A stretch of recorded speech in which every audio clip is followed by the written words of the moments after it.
एक था गुल और एक थी बुलबुल। एक प्यार का नगमा है मौजूद। बेहद मासूम चेहरा और मधुर आवाज वाली ये अदाकारा इतनी खूबसूरत थी कि दर्शक आज भी उन्हें भुला नहीं सके।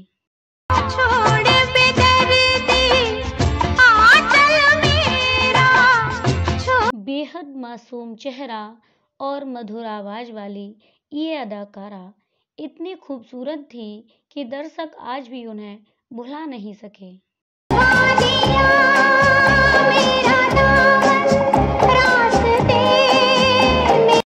सादगी और सुंदरता से परिपूर्ण ये अदाकारा दर्शकों को ग्लैमरस रोल में बिल्कुल नहीं भाती थी, बल्कि जब वो सीधी सादी लड़की के रोल में पर्दे पर उतरती तो दर्शक उन्हें दीवानों की तरह चाहते थे।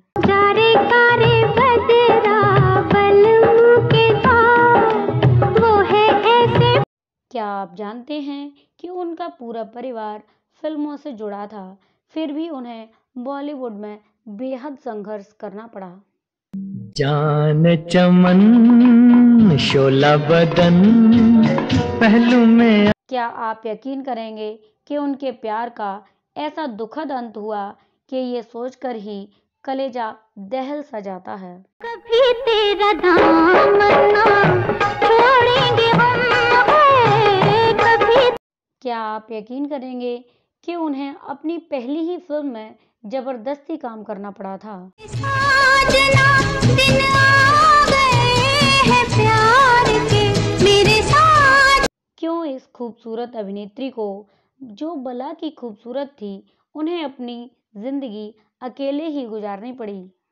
बहते हुए मस्त नजारे, निखरे हुए बिखरे हुए।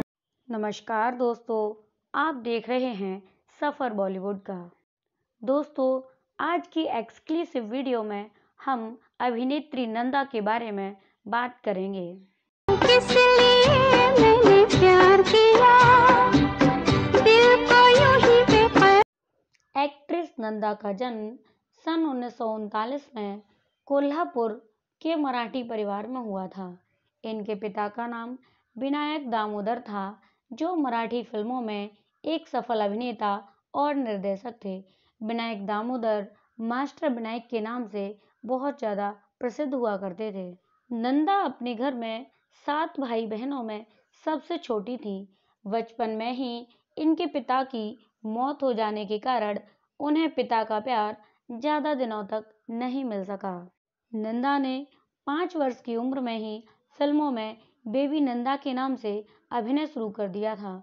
बताया जाता है कि उनके पिता ने उन्हें अपनी फिल्म में एक लड़के का रोल करने के लिए उनके बाल कटवा दिए थे और इसी वजह से वो अपने पिताजी से बेहद नाराज हो गई थीं। ये वादियाँ ये फिजाएं बुला रही है तुम।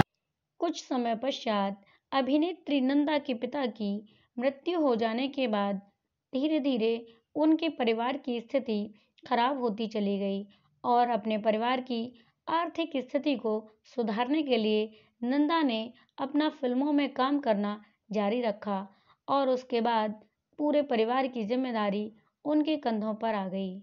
इस वक्त नंदा सिर्फ 10 साल की थी जब उन्होंने अपनी फिल्मी पारी शुरू की थी। लिखा है तेरी आँखों में किसका अफसाना। दिनकर पाटिल की निर्देशित मराठी फिल्म कुल देवता के लिए नंदा को पूर्व प्रधानमंत्री जवाहरलाल नेहरू ने पुरस्कार से नवाजा था। नंदा ने कुल 8 गुजराती फिल्मों में काम किया। हिंदी में नंदा ने बतौर हीरोइन 1957 में अपने चाचा वी शांताराम की फिल्म तूफान और दिया में काम किया था। उसके बाद नंदा फिल्मों में ऐसे रम गईं कि उन्हें अपनी निजी जिंदगी जीने के लिए भी वक्त नहीं मिला। जे हम तुम चोरी से बंधे एक डोरी से। साल 1959 में नंदा ने फिल्म छोटी बहन में राजेंद्र कुमार की अंधी बहन का किरदार निभाया। उनका अभिनय दर्शकों को बेहद पसंद आया। राजेंद्र कुमार के साथ उनकी अगली फिल्म धूल का फूल सुपरहिट रही। साल 1960 में नंदा ने फिर एक बार देवानंद की फिल्म काला बाजार में उनकी छोटी बहन का किरदार निभाया। भैया मेरे छोटी बहन को ना भुलाना, भैया मेरे। और उसके बाद उन्होंने शशि कपूर के अपोजिट लगभग 9 फिल्मों में काम किया।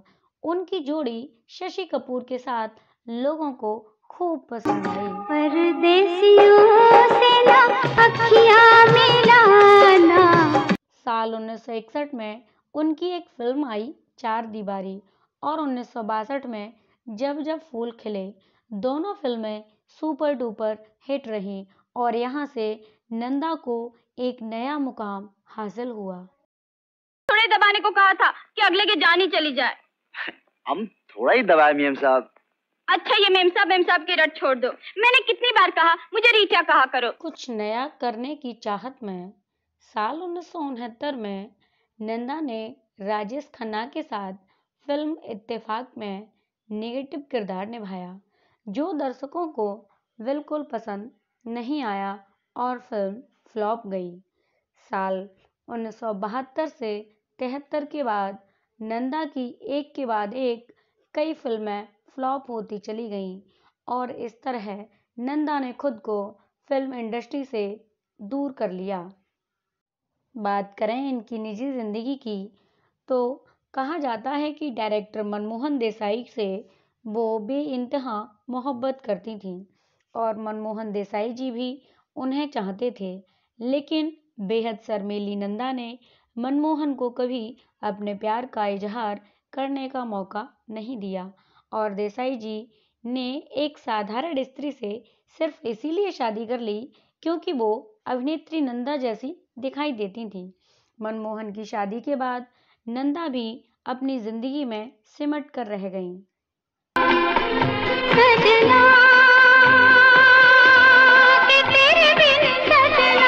लेकिन कुछ समय बाद ही उनकी पत्नी का निधन हो गया और इसके बाद मनमोहन ने फिर से नंदा के पास अपनी मोहब्बत का पैगाम पहुंचाया।